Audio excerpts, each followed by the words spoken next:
So, hello everyone. Today I'm going to tell you about a word that is forfeit. Just because of doing something bad, just because of doing something wrong activities, you have lost your right on something. So we can use this word forfeit.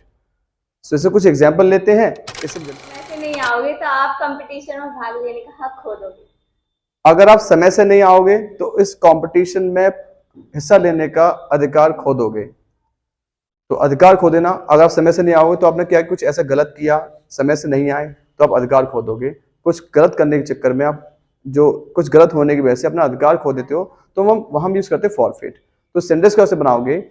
If you don't come on time, if you don't come on time, you will forfeit your right to take part in competition. If you don't come on time, you will forfeit the right to take part in competition. इस तरह से इसके कुछ और example लेते हैं तो आपको अच्छे से समझ में आ जाएगा. तुमने मुझसे बात करने का अधिकार खो दिया है. आपने मुझसे बात करने का अधिकार खो दिया है.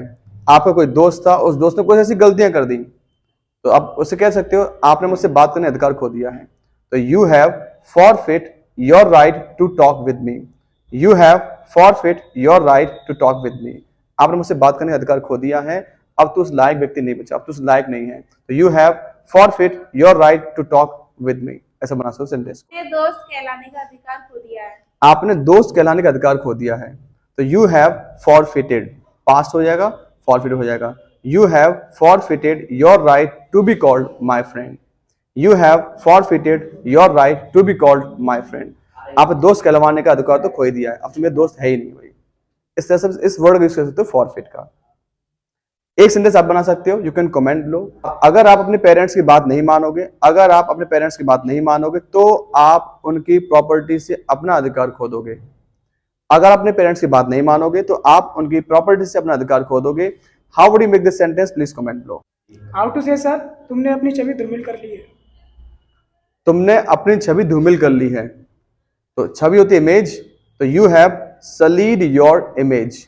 You have solid your image. सली मतलब किसी को, मतलब छवि को या किसी बात को खत्म कर देना, विनाश कर देना, बेकार कर देना, सली.